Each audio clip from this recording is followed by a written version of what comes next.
మినిస్టర్ని లోపలికి తీసుకొచ్చినప్పుడు ఎవరో గొడవ చేయకుండా చూసుకోవాలి. Okay sir.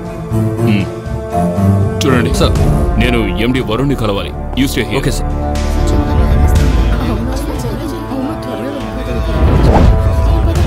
చూడు, స్టాఫ్ అయినా సరే ఐడి చూపించాకే లోపలికి వదులు. Okay sir.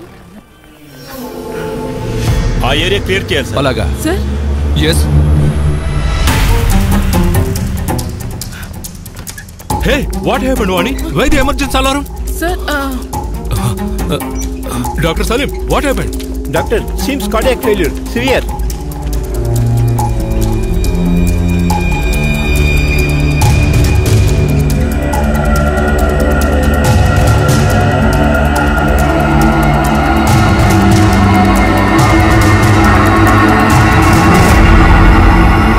Doctor.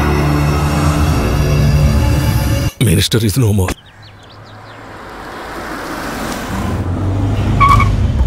సార్ వస్తే సార్.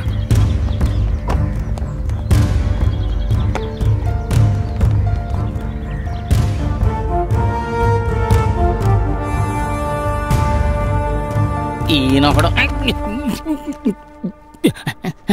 సార్. ఐజీ హోమ్ మినిస్టర్తో ఇప్పుడే మీటింగ్ పూర్తి చేసుకుని వస్తున్నారు. కేంద్రం నుంచి బాగా ప్రెషర్. మన రిపోర్ట్స్ మీద సెంట్రల్ ఏజెన్సీలు సంతృప్తిగా లేవు. బట్ సార్, మనం ఇప్పుడేగా విచారణ మొదలు పెట్టాం. We just gave our preliminary findings. I know Kaushi, everyone of the same. But ఇదొక పొలిటికల్ గేమ్. ఆంధ్రాలో ప్రభుత్వం ఏర్పాటు చేయాలనుకుంటున్న ప్యూర్ సెంట్రల్ పాలిటిక్స్. మనతో పాటు సెంట్రల్ కూడా ప్యారల్ గా దర్యాప్తు చేసే ఛాన్స్ ఉంది. Sir, I think at any cost we have to face it sir.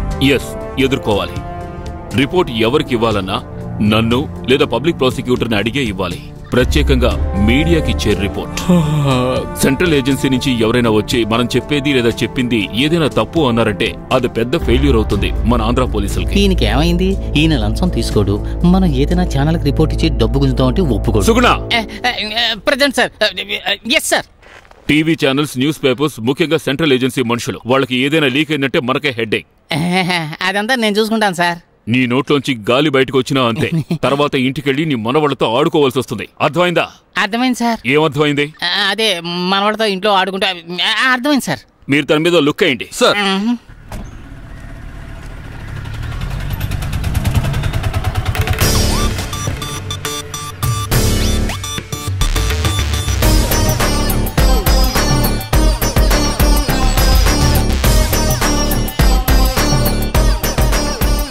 స్వామియే శరణమయ్యప్ప.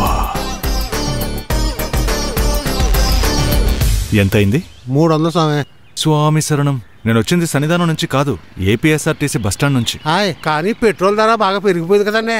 ఈ ఇల్లు గడపాలంటే మాకు రోజు సుక్కలు కనపడుతున్నాయి. అలా అనక బాబాయ్. ఇదిగో చూడండి స్వామి, నాకు ఇవ్వాల్సింది ఇచ్చేసి మీరు వెళ్ళిపోవచ్చు కదా. ఏంటి సుబ్బారావు, పొద్దునే గొడవ ఏంటి? ఏం లేదండి, చిల్లర గొడవ అంతే. సరే. నీ బుర్ర చాలా షార్ప్ బాబాయ్. అన్నట్టు ఈ కమిషనర్ ఎలాంటి వారు? స్ట్రిక్టా? మీలాంటి వారి దగ్గర స్ట్రిక్ట్ గానే ఉంటానండి. నిజమా? ఈయన గారి పేరేంటి? ఎనలేదా? శరత్చంద్ర ఐపీఎస్. అబ్బో, పొద్దున్నే గొప్ప బేరం తగిలింది స్వామి. స్వామియే. ఇలాంటి స్వామికి 4 లాఠీ దెబ్బలు తగిలిన పర్లేదు. సార్, నేను ఒకసారి కమిషనర్ని కలవాలి. అపాయింట్మెంట్ ఉందా? లేదు, నేను చాలా దూరం నుంచి వస్తున్నాను, అర్జెంట్ పని. ఒక్కసారి కలిసి వెళ్ళిపోతా. అటు వెళ్ళి నిలబడు. సుగుణ కుమార్ సార్ వస్తారు, ఆయన అడుగు. దూరంగా వెళ్ళు. వచ్చేసాడు పొద్దున్నే. హలో హలో, కారు కావాలా? నేను ఒక ప్రాబ్లంలో ఇరుకొని చాలా ఇబ్బంది పడుతున్నాను. ఇప్పుడు కమిషనర్ ఆఫీసులో ఉన్నాను. కమిషనర్ని ఇంతవరకు కలవలా. అన్నా, నువ్వు కమిషనర్ని కలవడానికి వచ్చావా? లేక ఆయన ఏమన్నా షారుఖ్ ఖానా? కలిసి సెల్ఫీ తీసుకోవడానికి నన్ను పట్టుకొని లాక్కొచ్చారు. సుగుణ సార్, నా పనేమైంది? నేను వెళ్ళి కారు తోలుకోవచ్చు కదా? తర్వాత తోలుకుందు కానీ అక్కడికి వెళ్ళి కూర్చో. నేను లేకుండా కారు కదలు సార్, మొరాయిస్తుంది. అసలే నాకు బుర్ర వేడికి వచ్చి చిరాగ్గా ఉన్నాను. కాదా సార్, ఈ రోజు బ్రేక్ఫాస్ట్ లంచ్ లో కైమా కావాలి. ఏమైంది? ఈ రోజు ఢిల్లీ నుంచి ఎవరో వస్తున్నారని కమిషనర్ గారు టెన్షన్ లో ఉన్నారు. కొత్త అపాయింట్మెంట్స్ క్లోజ్ చేసి. ఈయనే సుగుణ కుమార్ కదా? సార్ ఆగండి సార్. సార్ ప్రసాదం. స్వామి శరణం. అయ్యప్ప శరణం. ఏంటి విషయం? నేను కమిషనర్ గారిని కలవాలి.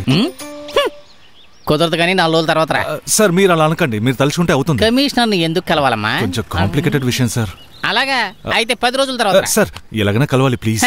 స్వామి, ఈ ప్రసాదం ఇచ్చి నాకు సోపు వెయ్యకు. ఇక్కడ ఏ విషయాన్నైనా డిసైడ్ చేసేది నేనే. ఎవరు కమిషనర్ ని కలవాలి, ఎవరు కలవకూడదు అని. అర్థమైందా? సార్ ప్లీజ్ సార్, ఎలాగైనా సరే.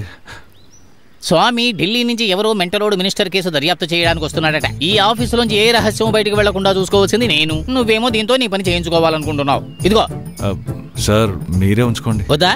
ఓకే, ప్రసాదం టేస్ట్ గా ఉంది. ఇలా రావయ్యా.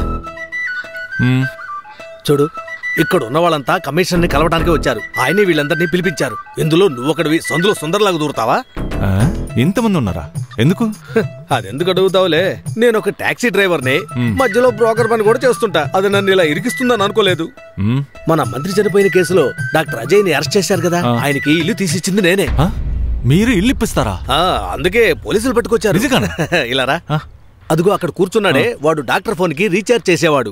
అదుగో అటు పక్క కూర్చున్నాడే వాడు ఐరన్ చేసేవాడు. డాక్టర్ కి షర్ట్ ఐరన్ చేసి ఇచ్చాట. ఆ చివరిగా కూర్చున్నాడే కుర్రాడు దుబాయ్ నుంచి పెళ్లి కోసమని ఇక్కడికి వచ్చాడు. బావమర్ది కనుకొని చంపినడికి ఒక రాంగ్ కాల్ చేశాడు. వాడు వెళ్లేలోపు పెళ్లి అవుతుందని నమ్మకం నాకు లేదు. ఏంటి పేరు? వాడి పేరు నాకు తెలియదు. నీ పేరేంటని అడిగాను. నా పేరా? నా పేరు రమేష్. రమేష్, ఏ స్టాండ్ లో ఉంటావు? రైల్వే స్టేషన్ ముందున్న స్టాండ్ లో. ఏంటి సార్, ఎక్కడికైనా వెళ్ళాలా? వీళ్ళు వదులుతారన్న నమ్మకం లేదు సార్. అంటే నాకు రెంట్కి ఒక ఇల్లు కావాలి. ఏంటి? ఉండడానికి ఒక ఇల్లు. నువ్వు ఇప్పుడు శబరిమలకి వెళ్ళలేదు? అక్కడి నుంచే వస్తున్నాను. అయితే వచ్చిన దాన్నే వెళ్ళు. నేను బ్రోకర్ పని వదిలేశాను. అలా అనద్దు. అయితే వేరే విధంగా అంటాను.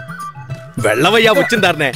అలా అనక్కు బ్రదర్. నేను మన రాజధాని ఢిల్లీ నుంచి వచ్చి నీ హెల్ప్ అడుగుతున్నాను. నువ్వు చేస్తావు, నాకు తెలుసు. నువ్వు ఇంకేం అనద్దు. నువ్వు ఇల్లు ఇప్పిస్తున్నావు అంతే, ఇంకేం మాట్లాడద్దు. ఏయ్, ఢిల్లీ నుంచే కాదు, నువ్వు ఎక్కడి నుంచి వచ్చినా సరే ఇల్లు ఇప్పించను. ఎవరు ఢిల్లీ నుంచి వచ్చింది? ఇప్పుడు వచ్చేళ్ళాడే ఆసామి. స్వామి ఆయన ఎవడిగాడు? మంత్రి గారిని చంపింది ఎవరు, కమిషనర్ గారు మిమ్మల్ని ఎందుకు పిలిపించారు, ఇలా సంబంధం లేని విషయాలు అడిగారు. అయ్యో, అయితే అప్పుడు అతనే సెంట్రల్.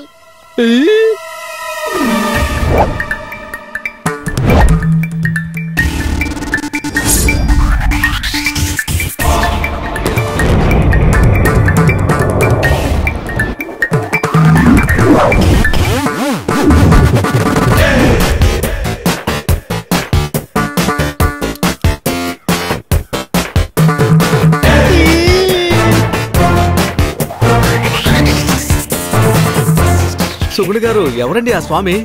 స్వామి కాదురా, మంత్రి హత్య కేసు దర్యాప్తు చేయడానికి వచ్చిన సిబిఐ ఆఫీసర్ రా. మారు వేషంలో వచ్చిన అధికారి రా. నా ఉద్యోగం గోవిందా. నా ఉద్యోగం పోతుంటే నువ్వు ఎందుకు ఏడుస్తున్నావు? సార్, మీకు ఉద్యోగమే పోతుంది, నాకు తలే పోతుంది సార్.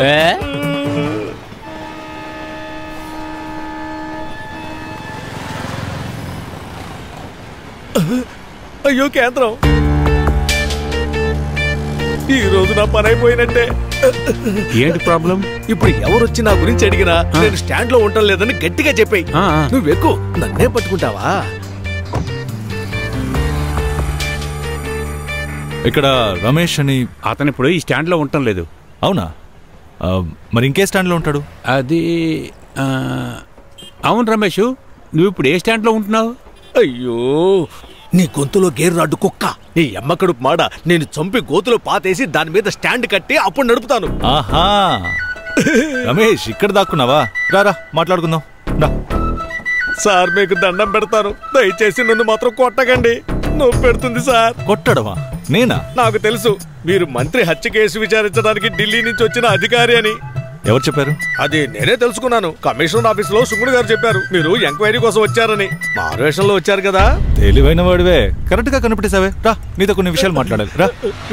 నన్ను వదిలేండి సార్. రా రమేష్. సార్, మీకు అన్ని ఓపెన్ గానే చెప్పేస్తాను. అన్ని నిజాలే చెప్తాను సార్. నాలాగా నిజం చెప్పేవాళ్ళు ఈ రెండు రాష్ట్రాల్లో ఉండరు. మరేంటి ప్రాబ్లం? అయ్యో, నిజంగా నేను నిజం చెప్పినా అందరూ అబద్ధమే చెప్తాననుకుంటారు. చూడు, నాకు తెలియాల్సింది డాక్టర్ అజయ్ గురించి. మళ్ళీ అక్కడికే వచ్చారు, కావాలంటే నన్ను చంపేయండి. మొదటిసారి మీరు ఒక చోట కలిశారు. ఆ చోటుకి మన ఇద్దరం వెళ్ళాలి. చూడు, డాక్టర్ అజయ్ గురించి నీకు తెలిసిన విషయాలన్నీ దాచకుండా నాతో చెప్పాలి. ఓకే? 4 నెలల క్రితం డాక్టర్ అజయ్ని కలిశాను.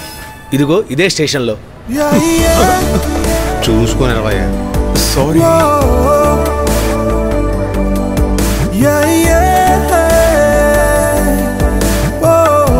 కేంద్ర ఆరోగ్య శాఖ మంత్రి రిజైన్ చేయాలని ప్రతిపక్షాల డిమాండ్.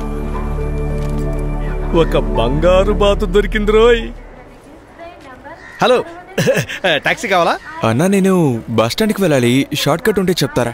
బస్ స్టాండ్కా? అక్కడి నుంచి ఇదిగో ఈ అడ్రస్కి వెళ్ళాలి.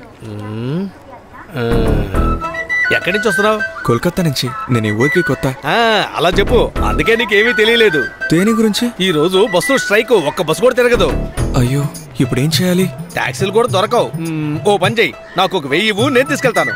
అంత అవుతుందా? నేను చెప్పానుగా టాక్సీలు దొరకవని. నేను కాబట్టి 1000 అడిగాను, మిగతా వాళ్ళైతే 1500 అడుగుతారు. వదిలేండి, మీతోనే వస్తాను. నిజం చెప్తే ఈ రోజుల్లో ఇంత డబ్బు ఎక్కడ సంపాదించగలం? సార్, ఆ బండి ఎక్కడం నిజంగా మీ అదృష్టం. ఆ బండి అంత ఈజీగా దొరకదు సార్. ఒరే రమేష్, ఇలా మోసం చేసి సంపాదిస్తే నీకు అరుగుతుందా? అరగదు.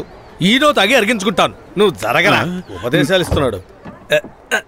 సార్, తప్పుగా అనుకోకండి, డబ్బులు ముందే ఇచ్చేయాలి. ఈ విషయంలో చాలా గొడవలు జరిగాయి. తీరా అక్కడికి వెళ్ళి దిగి డబ్బులు లేవంటే నేను ఇబ్బంది పడాలి. అందుకే ఇస్తాను.